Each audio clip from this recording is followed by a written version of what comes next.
students, I welcome you all in the new session of Haryana EduSet. Myself, Archana Arora, PGT Chemistry from GHS Rai, Sonipat. That is in Block Rai and District Sonipat.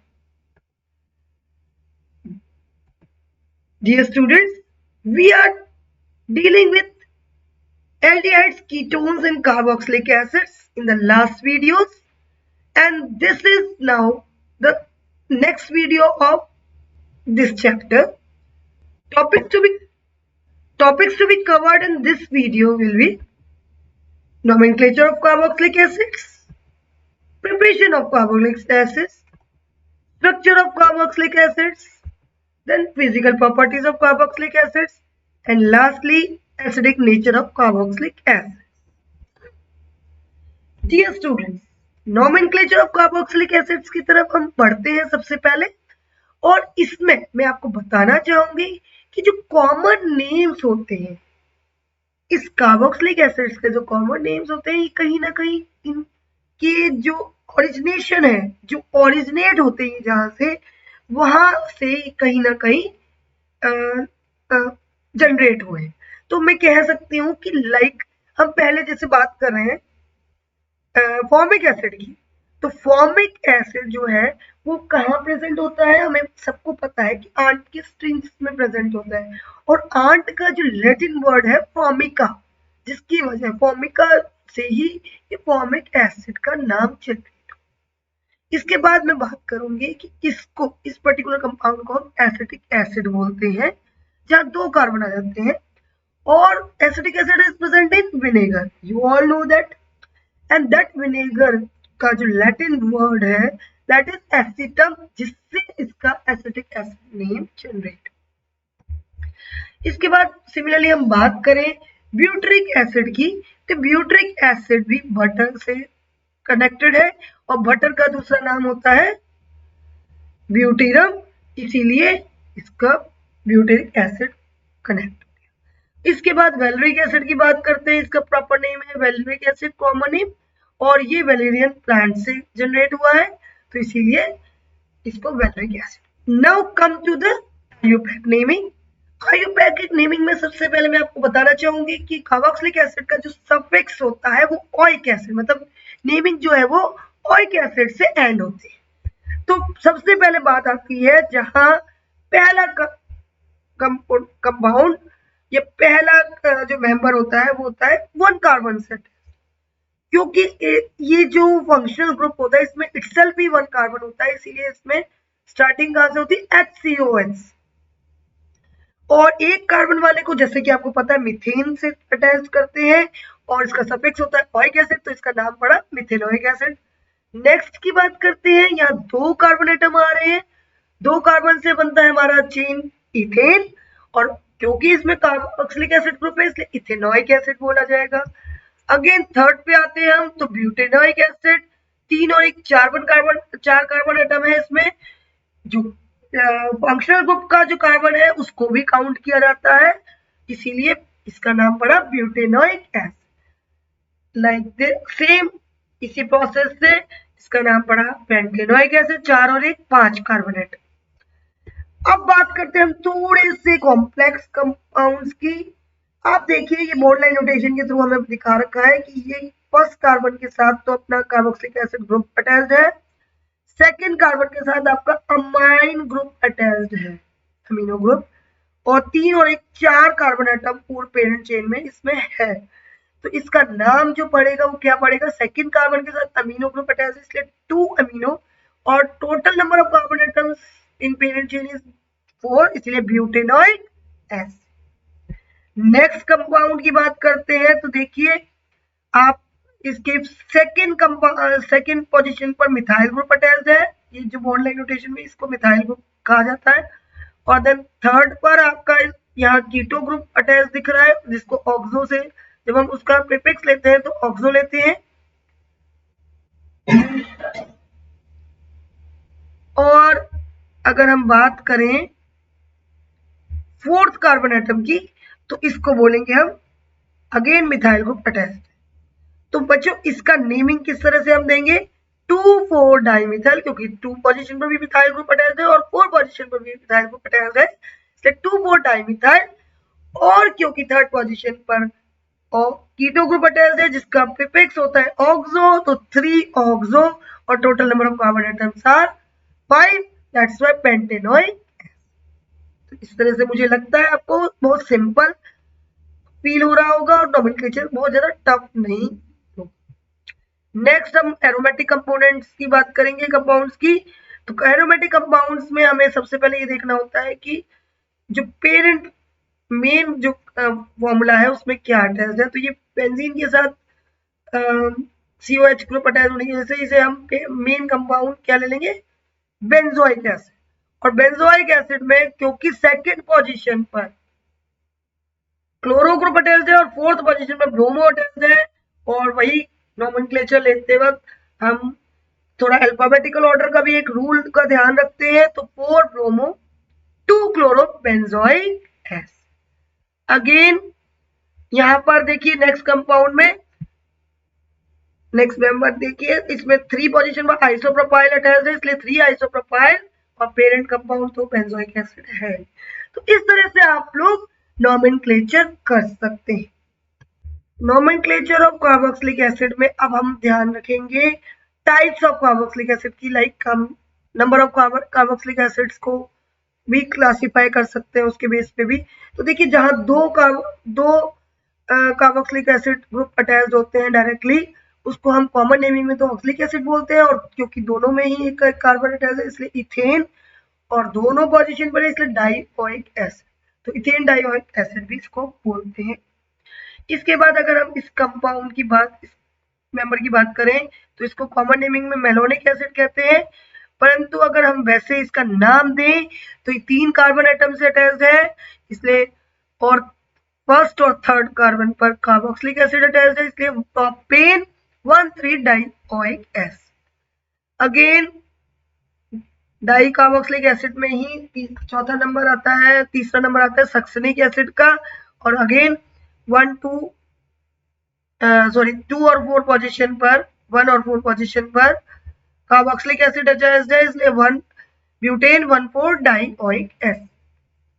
ये देखिए ऐसे chain बढ़ी होती जा रही है और members बढ़ते जा रहे हैं, इसको कहेंगे ग्लूटेरिक एसिड, और इसी तरीके से इसका नाम देंगे 1 और 5 पोजीशन पर कार्बोक्सिलिक एसिड होने की वजह से पेंटेन 1,5 डाइओइक एसिड।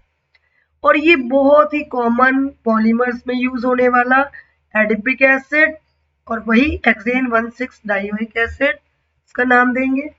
अब बात आती है इस तरह की कॉम्प्लेक्स कंपाउंड। आप देखेंगे कि इसमें आप 3 पोजीशन पर अलग अलग 3 पोजीशन पर पेरेंट चेन में 3 कार्बन है और तीनों पोजीशन पर एक कार्बोक्सिलिक एसिड अटैच है, तो यहाँ ट्राई कार्बोक्सिलिक एसिड आ रहे हैं और इनको नाम देंगे हम प्रोपेन 1, 2, 3 ट्राई कार्बोक्सिलिक।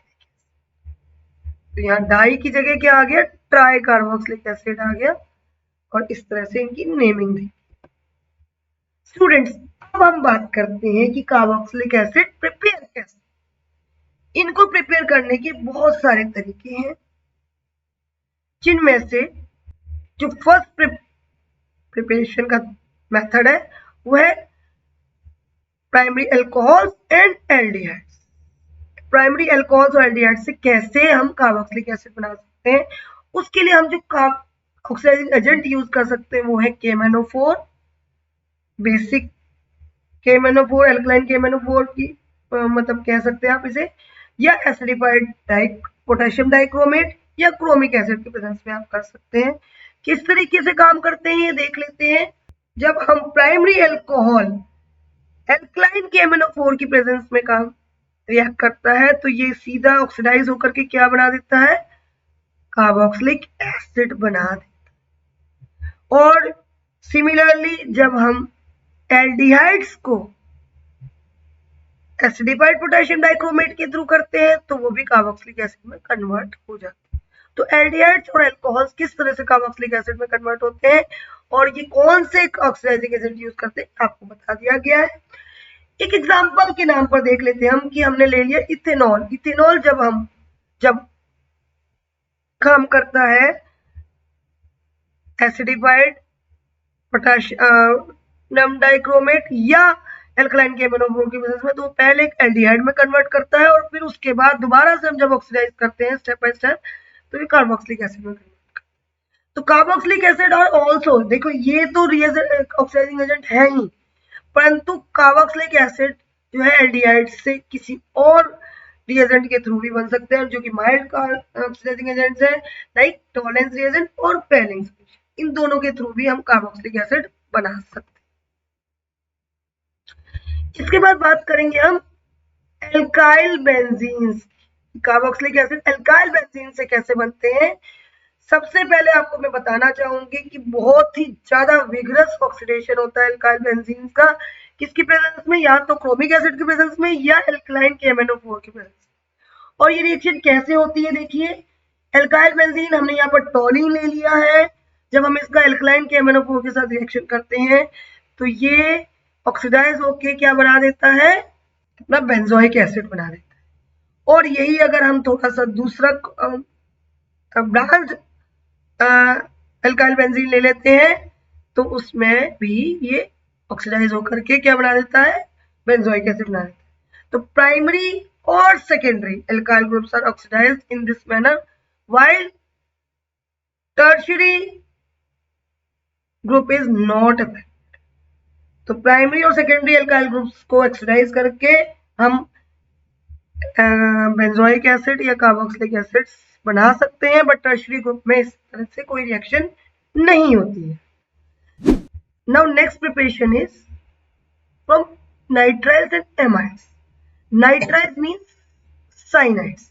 साइनाइड्स में का जब हम एसिडिक हाइड्रोलाइसिस करते हैं स्टूडेंट्स, तो वो बनाता है, एसिडिक हाइड्रोलाइसिस करने के बाद वो बनाता है amides, RCONH2, and then when we again hydrolyze that in the and heating also, then it forms carboxylic acid. तो डियर स्टूडेंट्स इसी का एक एग्जांपल कर लेते हैं हम, इथेन नाइट्राइल।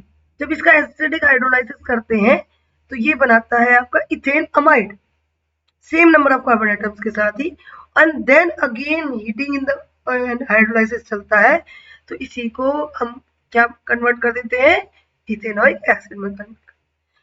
जो ध्यान रखने वाली बात है इसमें कि this is also a acid base reaction, और यहाँ पर जो न्यूक्लियोफाइल की तरह काम करता है वो है वाटर। तो हाइड्रोलाइसिस के लिए हम वाटर की हेल्प ले रहे हैं, वो यहाँ पर न्यूक्लियोफाइल का काम करता है। नेक्स्ट हम चलते हैं preparation from acyl halides, acid anhydrates और एस्टर्स। चलिए वन बाय वन देखते हैं कैसे ये काम करते हैं एसिडिक हाइड्रोलाइसिस। अच्छा, ये जो रिएक्शंस होती हैं एसिडिक हाइड्रोलाइसिस के थ्रू ही होती हैं। आप देख रहे हैं कि ज्यादातर कार्बोक्सिलिक एसिड जो है वो एसिडिक हाइड्रोलाइसिस के थ्रू ही फॉर्म होता है। तो सबसे पहले हम बात करते हैं एसाइल हैलाइड्स की। एसाइल हैलाइड्स का जब हम एसिडिक हाइड्रोलाइसिस करते हैं तो वो कन्वर्ट होता है कार्बोक्सिलिक एसिड में और साथ में वो बनाता है HCl। अब हम बात करें जब एसिड एनहाइड्रेट्स की, क्योंकि इसमें दो RCO ग्रुप अटैच होते हैं, जब इसका एसिडिक हाइड्रोलाइसिस करते हैं तो ये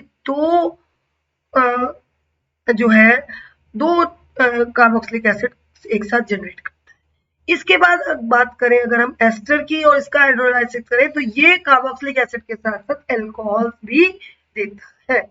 एग्जाम्पल के नाम पे एक ले लेते हैं हम दोबारा एस्टर्स में से ही इथाइल बेंजोएट। इथाइल बेंजोएट का जब हम एसिडिक हाइड्रोलाइसिस करेंगे तो वो C6H5COO के साथ तो H जुड़ जाएगा और C2H5OH जुड़ जाएगा, जिसको हम जनरली 10th क्लास में भी पढ़ चुके हैं, 11th में भी पढ़ चुके हैं। ये है बेंजोइक एसिड और इथेनॉल बन जाता है। एसिडिफिकेशन रिएक्शन सपोनिफिकेशन रिएक्शन के लिए भी एग्जाम्पल के नाम पर लेते हैं। तो बेसिक हाइड्रोलाइसिस गिव्स, ये जो बेसिक हाइड्रोलाइसिस कर रहे हैं हम, इट गिव्स अल्कोहल और कार्बोक्सिलिक आयन। नेक्स्ट हम बात करते हैं preparation from Grignard reagents. Grignard reagents होते हैं RMgX, यू नो दैट। और इसमें नेगेटिव पार्ट जो होता है इसका वो एल्काइल ग्रुप से होता है और पॉजिटिव पार्ट जो होता है वो MgX ग्रुप से होता है। जब हम CO2 के साथ रिएक्शन कराते हैं और फिर हाइड्रोलाइसिस होता है तो ये क्या बनता है, RCOH ग्रुप, मतलब कार्बोक्सिलिक एसिड सामने आता है। इसका मैकेनिज्म देख लेते हैं थोड़ा सा, जो कि ये आप देखेंगे कि गिग्नार्ड रिएजेंट का मैकेनिज्म जो है वो आप हर चैप्टर में देखते आ रहे हैं, हर पार्ट में देखते आ रहे हैं, हर फंक्शन ग्रुप के साथ देखते आ रहे हैं, तो आपको ये काफी टफ नहीं लगने वाला है। तो देखिए, negative part of RMGX group, Grignard reagent group, that goes to carbon of CO2, जिसकी वजह से ये जो पाई बॉन्ड है ये शिफ्ट हो जाएगा ऑक्सीजन के पास, और इस तरह से इसके में एक इंटरमीडिएट सा कंपाउंड बन जाएगा RCOMgX। एंड देन जब हाइड्रोलाइसिस होगा तो क्या होगा कि जो H प्लस पार्ट है वो कहाँ चला जाएगा, इस O नेगेटिव पार्ट के साथ अटैच हो जाएगा और हमारे को क्या मिल जाएगा, कार्बोक्सिलिक एसिड बन जाएगा। और जो नेगेटिव पार्ट ऑफ, जैसे जब वाटर टूटेगा तो H प्लस और OH नेगेटिव में टूटेगा तो OH negative part goes to that MgX positive part and this gives MgOHX. So this is also known as step up reaction as number of carbon atom increases in product, क्योंकि हमने RMgX लिया है और जहां पर R है और यहाँ पर बन रहा है हमारा RCOH, तो एक कार्बन जो है वो due to the formation of carboxylic acid, generation of carboxylic acid, attachment of carboxylic acid, एक कार्बन एटम बढ़ जाता है।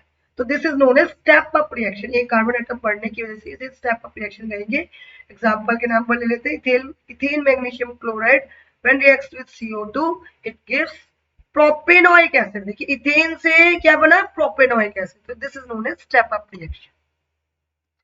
नेक्स्ट प्रिपरेशन हमारी आती है एल्कीन से और एल्काइन से। ये भी दो टाइप से होती है। पहले हम फर्स्ट टाइप को देखते हैं कि vigorous oxidation with again formic acid या एल्कलाइन KMnO4 की प्रेजेंस में। देखिए जब हमारा एसिड लेते हैं तो बीच में क्या आएगा, डबल बॉन्ड आएगा। डबल बॉन्ड जो है वो एल्कलाइन KMnO4 की प्रेजेंस में टूट जाएगा और वो दो कार्बोक्सिलिक एसिड जनरेट। तो carbon atom with double bond must have at least one hydrogen atom. मतलब जिस भी कोई भी जो कार्बन एटम जो लेंगे का एल्कीन, उसमें कार्बन एटम जहां होगा, जहां पर बॉन्ड ब्रेक होना है, वहां कम से कम एक कार्बन एटम हाइड्रोजन जरूर होना चाहिए, तभी वो ब्रेक होगा और तभी वो जो है ऑक्सीडेशन करके COH जनरेट करेगा। CH होगा तो वो COH जनरेट करेगा, बनाएगा बाय ऑक्सीडेशन। तो एग्जांपल के नाम पे हम ले लेते हैं अभी फिलहाल सिमेट्रिकल एल्कीन में से ही, ये आपका हमने ब्यूटीन ले लिया है। ब्यूटीन का जब एल्कलाइन के ऑक्सीडेशन करेंगे हम तो ये बनाएगा 2 part of ethanoic acid, 2 molecules of ethanoic acid. अब बात करते हैं हम अनसिमेट्रिकल एल्कीन्स की, तो वहां पर भी 2 कार्बोक्सिलिक एसिड बनेंगे बट थोड़े डिफरेंट बनेंगे। वहां पर सेम टाइप के 2 मॉलिक्यूल बनेंगे कार्बोक्सिलिक एसिड के, यहाँ कार्बोक्सिलिक एसिड 2 ही बनेंगे बट डिफरेंट कार्बोक्सिलिक एसिड बनेंगे। तो जिस हिसाब से टूटेगा उस हिसाब से वो बन जाए। देखिए यहाँ पर किस तरह से टूट गया है कार्बन, जैसे हमने एल्काइन ले लिया है तो किस तरह से वो टूट गया है और टूटने के बाद वो किस तरह से जनरेट। नेक्स्ट बात करते हैं। देखिए अभी तक तो हमने बात किया simple oxidation with oxidizing agent. अब हम बात करेंगे ऑक्सीडेशन तो होगा बट ओजोनोलाइसिस की प्रेजेंस में होगा, ओजोन ऑक्सीडेशन करेगा। और this is a very very important reaction, ये आपने 11th स्टैंडर्ड में भी पढ़ी। तो मैं ज्यादा आपको बहुत ज्यादा डिटेल्ड रूप में नहीं कराती हूँ, मैं आपको फटाफट बताती हूँ कैसे होता है ये सेकेंड पार्ट ऑफ एल्कीन्स और एल्काइंस का ऑक्सीडेटिव ओजोनोलाइसिस। देखिए सबसे पहले एल्कीन है, एल्कीन का जब ऑक्सीडेशन होगा तो एक इंटरमीडिएट प्रोडक्ट बनेगा। किस तरह से बॉन्ड ब्रेक होकर के एक बड़ा ही अच्छा सा कंपाउंड बना लेते हैं और ये ओजोनाइड कहलाता है। और फिर जब इसका हाइड्रोजन पेरोक्साइड की प्रेजेंस में इसको एल्कलाइन नेचर देंगे तब ये कार्बोक्सिलिक एसिड में कन्वर्ट हो जाएगा। सिमिलरली जब एल्काइंस की प्रेजेंस में भी इसी तरह से होगा, बस ये है कि एक बॉन्ड कहीं ना कहीं पाई बॉन्ड जो है वो ब्रेक नहीं हो पाएगा और फिर उसको यहाँ पर टेम्परेचर बढ़ाने की जरूरत पड़ेगी, क्योंकि यहाँ पर एक पाई बॉन्ड जो है वो ब्रेक नहीं हुआ है, जिसकी वजह से हमें टेम्परेचर बढ़ाने की जरूरत पड़ेगी और कार्बोक्सिलिक एसिड इसी तरह से बन जाए। तो ट्यूबिटीन का एग्जांपल लेकर के हम इस तरह से इसको इस रिएक्शन को लिख सकते हैं। प्रिपरेशन के बाद जो बात आती है वो किसकी आती है, physical properties of carboxylic acids. मैं आपको बताना चाहूंगी जो लोअर फैटी एसिड्स है, फैटी एसिड्स कौन से होते हैं, जो हायर मेंबर्स होते हैं ना कार्बोक्सिलिक एसिड्स के, उनको हम जनरली क्या कहते हैं, फैटी एसिड्स के। तो पर उसमें भी जो बहुत ज्यादा हायर नहीं होते, जो थोड़े से कम कार्बन एटम को कनेक्ट से कम कार्बन एटम की चेन वाले होते हैं, उनकी बात करें हम। Lower fatty acids up to C10 carbon, मतलब जिसमें 10 कार्बन एटम की चेन होगी, ऐसे फैटी एसिड जो है वो कलरलेस लिक्विड्स होते हैं, but the higher ones are colourless waxy solids. यहां तक तो वो लिक्विड होते हैं जहां तक से 10 कार्बन एटम्स की बात। जैसे जैसे हमारी चेन बढ़ती जाती है कार्बोक्सिलिक एसिड्स की, और वो फैटी एसिड्स जो कहलाते हैं हायर फैट कार्बोक्सिलिक एसिड्स, वो वैक्सी सॉलिड्स के रूप में सामने। फर्स्ट 3 मेंबर्स जो होते हैं हमारे कार्बोक्सिलिक एसिड्स के, उनकी बहुत ही ज्यादा पंजेंट ऑर्डर होती है, बहुत ही पंजेंट स्मेल होती है। C4 से C9 4 कार्बन एटम से 9 कार्बन एटम वाले कंपाउंड्स की have an order of rancid butter. उनकी जो स्मेल होती है वो रेंसिड बटर की होती है, मतलब जो खराब सा बटर हो जाता है ना, स्मेल आनी शुरू हो जाती है। और जो हायर मेंबर्स होते हैं उनकी स्मेल कुछ खास नहीं होती। तो ये कुछ स्मेल से रिलेटेड फिजिकल प्रॉपर्टीज आपको बता दी। Lower members are highly soluble in water. जो लोअर कार्बोक्सिलिक एसिड होते हैं वो तो बहुत अच्छे से सॉल्युबल होते हैं वाटर में, उनकी सॉल्युबिलिटी अच्छी होती है, बट जैसे जैसे वो बढ़ते जाता है सॉल्युबिलिटी कम होती जाती है। अब बात करते हैं बॉइलिंग पॉइंट्स की। तो बॉइलिंग पॉइंट जो है कार्बोक्सिलिक एसिड्स का, वो जिससे वो बन, मतलब then those of alcohols of same molecule, alcohols जिनका मास लगभग इसी के बराबर होता है, उनसे कहीं ज्यादा होता है बॉइलिंग पॉइंट्स। और वो क्यों होता है, क्योंकि इसके अंदर इंटरमॉलिक्यूलर हाइड्रोजन बॉन्डिंग एग्जिस्ट करती है। अब अगर हम बात करें इनकी, तो देखिए किस तरह से आपके दो कार्बोक्सिलिक एसिड के स्ट्रक्चर आपके सामने दिखाई दे। नेक्स्ट हम चलते हैं स्ट्रक्चर ऑफ कार्बोक्सिलिक एसिड की तरफ। तो देखिए कार्बोक्सिलिक एसिड का जो स्ट्रक्चर होता है उसके अकॉर्डिंगली अगर हम देखें, तो ये जो पाई बॉन्ड है, जो कार्बन और ऑक्सीजन का RCO बॉन्ड जिसे कह सकते हैं, वहां पर बॉन्ड एंगल लगभग 120 डिग्री के राउंड होता है।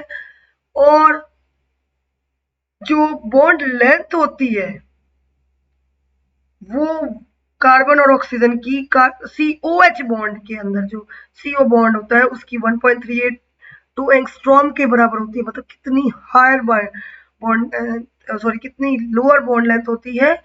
और जो OH ग्रुप की बॉन्ड लेंथ है वो भी लगभग 1 एंगस्ट्रॉम के बराबर होती है। 0.97 मींस 1 एंगस्ट्रॉम के बराबर होती है।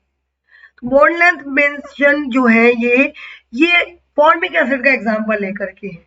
जैसे जैसे एल्काइल ग्रुप अटैच होते जाएंगे, थोड़ी बहुत बॉन्ड लेंथ और बॉन्ड एंगल्स जो है वो थोड़े बहुत वेरी कर सकते हैं।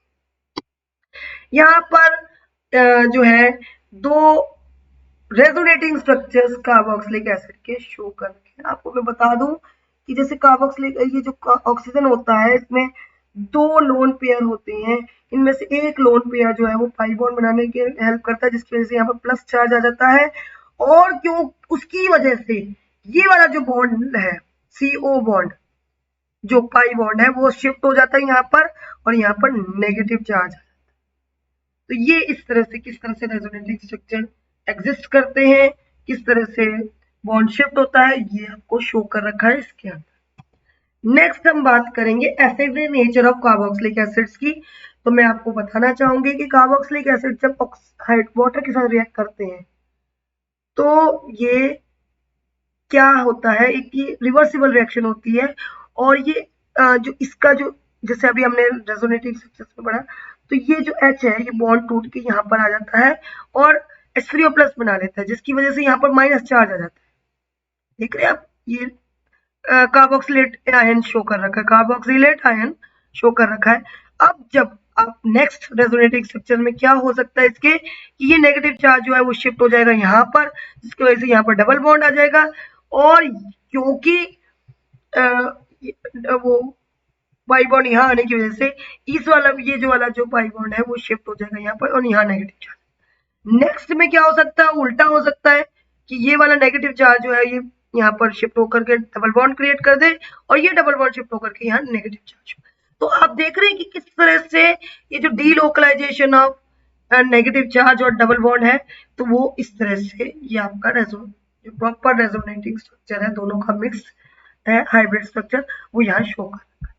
तो carboxylic acid are weaker than mineral acid. Carboxylic acid जो है ये ऑर्गेनिक एसिड में आते हैं तो ये आपको पता ही है कि मिनरल एसिड से थोड़े से वीक होते हैं but they are stronger acids than alcohols और सिंपल अल्कोहल्स और फिनॉल्स से ये थोड़े से स्ट्रॉन्ग होते हैं। एसिडिक और कार्बोक्सिलिक एसिड्स डिपेंड करती है स्टेबिलिटी ऑफ कंजुगेट बेस पे, क्योंकि यहाँ पर जो कार्बोक्सिलेट आयन बनता है ना यहाँ पर ये कंजुगेट बेस के रूप में काम करता है, सीबी हमेशा शॉर्ट में लिखेंगे। तो जो है कितना स्टेबल ये है कार्बोक्सिलेट आयन उस पर डिपेंड करती है एसिडिटी ऑफ कार्बोक्सिलिक। मैं आपको यहाँ बताना चाहूंगी कि जहां प्लस आई ग्रुप अटैच होते हैं वो स्टेबिलिटी ऑफ कंजुगेट बेस को डिक्रीज करते हैं क्योंकि they are electron donating group. ये आपको यहाँ पर शो कर रखा है कि अगर इलेक्ट्रॉन डोनेटिंग ग्रुप अटैच होता है कहीं कार्बोक्सिलिक एसिड से तो वो लेस एसिडिक हो जाता है, एसिडिक स्ट्रेंथ उसकी कम हो जाती है। परंतु वहीं electron withdrawing group means minus I groups अगर अटैच हो जाते हैं तो एसिडिक कंजुगेट बेस की जो स्टेबिलिटी है वो बढ़ जाती है जिसकी वजह से एसिडिक स्ट्रेंथ भी बढ़ जाती है। इसी के नाम पर हम थोड़ा सा एग्जांपल्स को शो कर लेते हैं कहां पर किस तरह से एसिडिक नेचर शो होता है कार्बोक्सिलिक एसिड्स का। Reactions due to acidity of carboxylic acid हम देख लेते हैं कि कार्बोक्सिलिक एसिड जब सोडियम मेटल के साथ रिएक्ट करता है तो वो क्या बनाता है, कार्बोक्सिलेट आयन की वजह से वो क्या बनाएगा, सोडियम कार्बोक्सिलेट बना लेता है और साथ में हाइड्रोजन गैस बाहर निकल। तो इसके बाद एग्जाम्पल के नाम पर ले लेते हैं कि हमने यहाँ पर बेंजोइक एसिड ले लिया है तो यहाँ पर बेंजोइक एसिड नहीं इथेनोइक एसिड ले लिया तो यहाँ पर सोडियम इथेनॉइड बन गया है। सिमिलरली जब NaOH के साथ रिएक्ट करेगा तो अगेन वो वही बनाएगा पर साथ में यहाँ पर क्या बनेगा, वाटर बनेगा।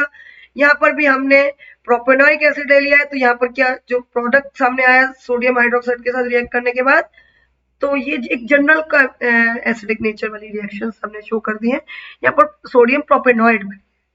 नेक्स्ट हम बात करते हैं reaction due to acidity of carboxylic acid. जब ये सोडियम बाइकार्बोनेट के साथ रिएक्ट करता है तब भी ये क्या बनाता है, अगेन वही कार्बोक्सिलेट बनाता है, सोडियम कार्बोक्सिलेट, और यहाँ पर वाटर बाहर निकलता है और CO2 बाहर निकलती है। और CO2 कैसे पता चलेगी हमें कैसे बाहर निकल रही है, ब्रिस्क एफर्वेसेंस शो होंगी यहाँ पर इसके अंदर। और ये कहाँ यूज में आएगी, फिनॉल और कार्बोक्सिलिक, ये रिएक्शन पर्टिकुलरली कहाँ यूज में आएगी, जहां फिनॉल और कार्बोक्सिलिक एसिड को आपको डिफरेंशिएट करना होगा, क्योंकि फिनॉल जो है वो सोडियम बाइकार्बोनेट के साथ रिएक्ट नहीं करते हैं, जबकि जो है अपना जो ये अपने कार्बोक्सिलिक एसिड है ये रिएक्ट करते हैं क्योंकि फिनॉल जो होते हैं लेस एसिडिक होते हैं। एग्जाम्पल के नाम पर आप देख ही रहे हैं, ये रिएक्शन मैंने आपको दे रखी है। नेक्स्ट हम होम असाइनमेंट की बात कर लेते हैं। मैंने आपको कुछ क्वेश्चंस दिए हैं जिसमें आपको कन्वर्ट करना है बेंजोइक इथाइल बेंजील किस तरह से बेंजोइक एसिड में कन्वर्ट हो सकता है, इन प्रिपरेशन के बेस पे आप करेंगे। एसिटोक्विनोन कैसे बेंजोइक एसिड को कन्वर्ट हो सकता है ये आप करेंगे। ब्रोमोबेंजीन कैसे बेंजोइक एसिड में कन्वर्ट हो सकता है और स्टाइरिन किस तरह से कन्वर्ट हो सकता है। नेक्स्ट मैंने आपको उल्टा दिया है, आपको मैंने स्ट्रक्चर्स भी यूपैक नेमिंग बनानी सिखाई है आपको, बट अब मैंने आपको नेमिंग दी है और आपको स्ट्रक्चर्स बनाने। आई होप आप लोग ये क्वेश्चंस कर पाएंगे और बहुत अच्छे से इनको परफॉर्म कर पाएंगे और आपको ये सेशन समझ में आया होगा। नेक्स्ट सेशन में आपकी केमिकल प्रॉपर्टीज और जो भी जनरल टॉपिक्स इस कार्बोक्सिलिक एसिड के बचे हैं वो आपको करा दीजिए। Thank you, have a nice day.